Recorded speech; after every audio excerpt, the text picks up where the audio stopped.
Hola, buenas tardes. Mi nombre es Andrés Linares Vallejo. El nombre de la universidad es Universidad Virtual del Estado de Guanajuato, con matrícula 200-130-31. El reto es el número 2, la jurisprudencia.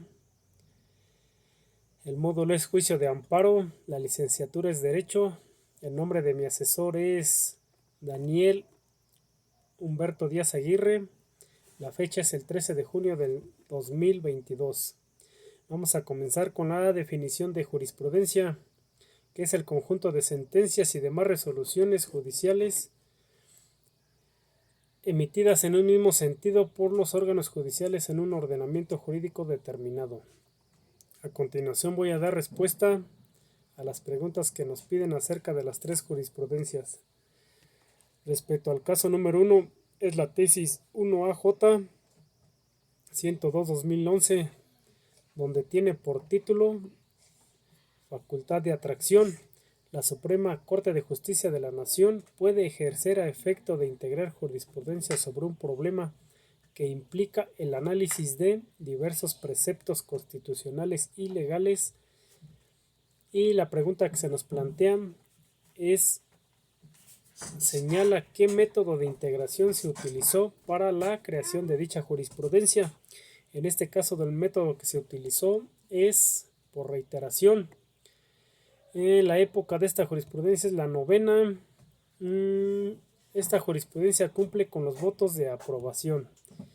Está tipificado en el artículo 223 de la Ley de Amparo, la cual se establece por los tribunales colegiados de circuito cuando sustenten por unanimidad un mismo criterio en 5 sentencias, no interrumpidas por otra en contrario.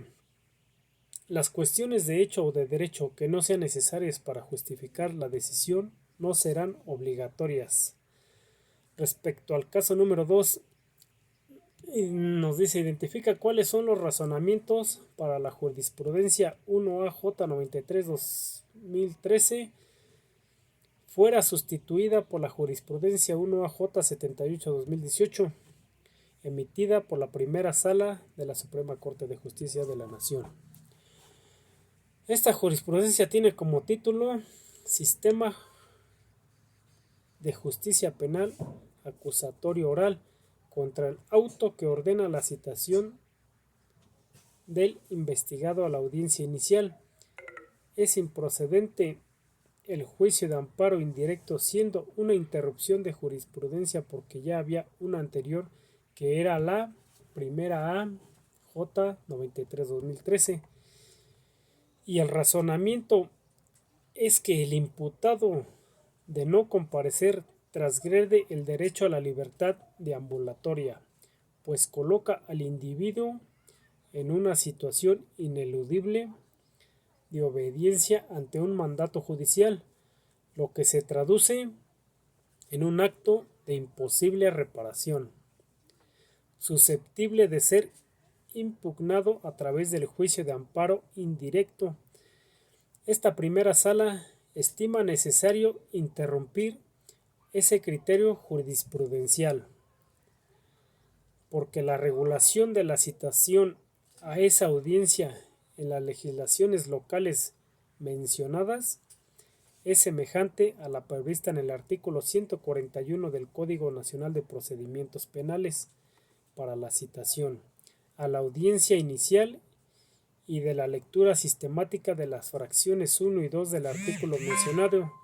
Se advierte que la citación de la persona investigada a la audiencia inicial, en la que habrá de formularse imputación en su contra, por sí sola no es un acto que afecte a su libertad personal, al tratarse de una simple comunicación del juez, a petición del Ministerio Público, en el sentido de que se requiere su presencia para el desarrollo de una audiencia en la que se formalizará la investigación que se sigue en su contra y se formulará la imputación respectiva, audiencia en la que podrá o no ser vinculado a proceso y en su caso sometida a una medida cautelar.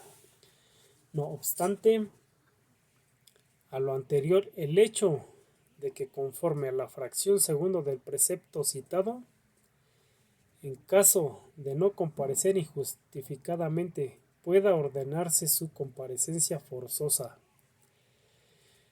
pues ello es un acto futuro de realización incierta, al estar condicionado a que el citado no asista sin justificación y representante social solicite que se ordene su comparecencia mediante la fuerza pública, por lo que ese acto de comunicación como tal no incide en la libertad personal del citado. De ahí que contra el auto que ordene la citación de investigado a la audiencia inicial es improcedente el juicio de amparo indirecto, pues trata de un acto judicial fuera del juicio que no afecta la libertad personal del quejoso.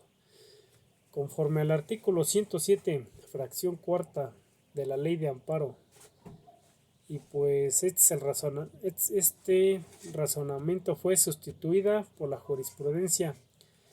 La época de esta jurisprudencia fue la 10ª. En el caso número 3 señala para qué autoridad es obligatoria la aplicación de dicha jurisprudencia.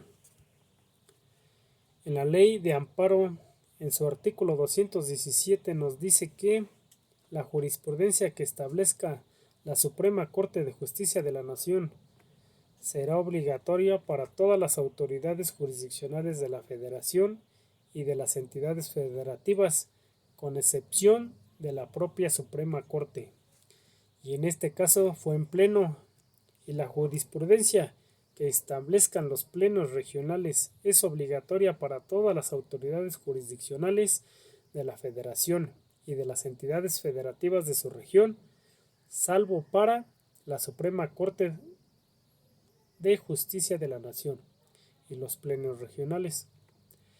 Bueno, pues como conclusión, el propósito de la jurisprudencia es obtener una interpretación uniforme de las leyes para aplicarlas en los casos que en la realidad se nos presente y así mantener un criterio a la hora de tomar decisiones.